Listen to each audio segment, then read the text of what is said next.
तो दोस्तों, एक बहुत बड़ी खबर आ रही है, खासकर उन सभी के लिए जो बिहार पुलिस में शामिल होने का सपना देखते हैं। स्पेशल ब्रांच कांस्टेबल की एक नई भर्ती की घोषणा हो चुकी है। अगर पुलिस फोर्स में करियर बनाना है तो ये सारी जानकारी बहुत ही जरूरी होने वाली है। जी हाँ, ये एक ज़बरदस्त मौका है, खास तौर पर उन सभी के लिए जिन्होंने बस 12वीं पास किया है। तो central selection board of constable यानी सीएसबीसी ने स्पेशल ब्रांच में सिपाही पद के लिए ये नोटिफिकेशन निकाल दिया है। अच्छा, तो सबसे पहले सबसे ज़रूरी बात तारीखें अपने कैलेंडर में मार्क कर लीजिए। ऑनलाइन फॉर्म 6 फरवरी 2026 से शुरू हो रहे हैं और फॉर्म भरने की आखिरी तारीख है 5 मार्च 2026। इन तारीखों को बिल्कुल नहीं भूलना है। तो अब थोड़ा विस्तार से समझते हैं। देखते हैं कि इस अवसर में आखिर है क्या। मतलब कितनी पोस्ट हैं, सैलरी क्या मिलेगी, सब कुछ। तो देखिए, इस भर्ती में स्पेशल ब्रांच कांस्टेबल के लिए कुल 83 पद हैं। हाँ, हो सकता है कि ये संख्या थोड़ी कम लगे, लेकिन ये एक बहुत ही खास और महत्वपूर्ण भर्ती है। अब आते हैं सबसे मजेदार बात पर, सैलरी। तो यहाँ वेतनमान काफी अच्छा है। ये पद लेवल 3 के वेतनमान में आता है। इसका मतलब है कि शुरुआती बेसिक पे ही 21,700 रुपये है और उसके ऊपर भत्ते अलग से। तो हाथ में एक अच्छी खासी रकम आ जाती है। ये जो 83 पद है ना, इनको अलग अलग श्रेणियों में बांटा गया है। जैसे कि सामान्य वर्ग के लिए 34 पद हैं और बाकी पद ईडब्ल्यूएस, एससी, एसटी और दूसरी आरक्षित श्रेणियों के लिए रखे गए हैं। चलिए आगे बढ़ते हैं और देखते हैं कि इस पद के लिए कौन कौन आवेदन कर सकता है। मतलब पात्रता की शर्तें क्या हैं, ये जानना बहुत जरूरी है। तो पढ़ाई लिखाई की बात करें तो योग्यता बहुत ही सरल रखी गई है। सिर्फ 10+2 यानी इंटरमीडिएट पास होना चाहिए।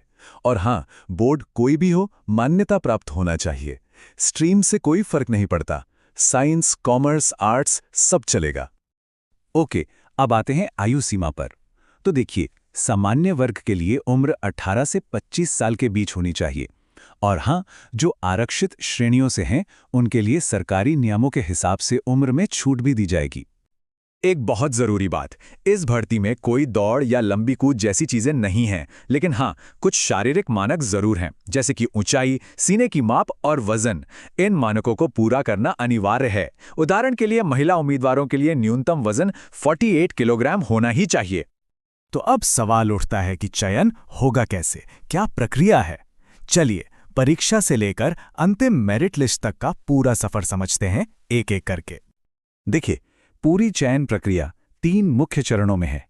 पहला चरण लिखित परीक्षा, उसके बाद होगा शारीरिक मानक परीक्षण यानी पीएसटी, और आखिर में दस्तावेजों का सत्यापन। आसान है ना? यह एक बात पर खास ध्यान देना है, जो अंतिम मेरिट लिस्ट बनेगी ना, वो सिर्फ और सिर्फ लिखित परीक्षा में मिले अंकों के आधार पर बनेगी। शारीरिक परीक्षण के कोई अंक नहीं जुड़ेंगे, वो बस पास करने के लिए है। लिखित परीक्षा में 2 पेपर होंगे। पेपर 1 की बात करें तो इसमें आएगी रीजनिंग, अंग्रेजी और हिंदी। कुल 100 अंकों का पेपर होगा और समय मिलेगा पूरे 90 मिनट। जब पेपर 1 पास हो जाएगा तब बारी आएगी पेपर 2 की। इसमें सामान्य ज्ञान और करंट अफेयर्स, गणित और बिहार जीके से सवाल होंगे। ये भी 100 अंकों का है और इसके लिए भी 90 मिनट ही मिलेंगे। और एक चीज संभल कर, इस परीक्षा में नेगेटिव मार्किंग भी है।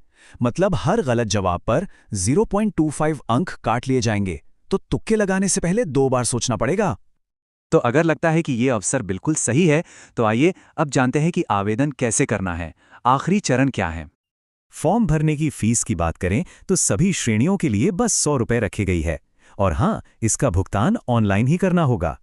एक बहुत जरूरी चीज, आवेदन करने के लिए सिर्फ और सिर्फ सीएसबीसी की आधिकारिक वेबसाइट csbc.bihar.gov.in पर ही जाना है। इधर उधर किसी और वेबसाइट के चक्कर में नहीं पड़ना है। प्रक्रिया बहुत सरल है। वेबसाइट पर जाकर ये आसान से चरण फॉलो करने हैं। और हाँ, फाइनल सबमिट करने से पहले एक बार सारी जानकारी दोबारा जरूर जांच लें।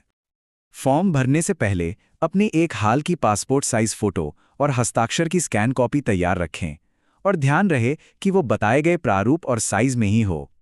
तो दोस्तों, सारी जानकारी अब सामने है। ये सच में बिहार पुलिस में शामिल होकर सेवा करने का एक बेहतरीन अवसर हो सकता है। इसलिए जो भी इसके लिए योग्य और इच्छुक हैं वे आखिरी तारीख का इंतजार ना करें और जल्द से जल्द आवेदन कर दें।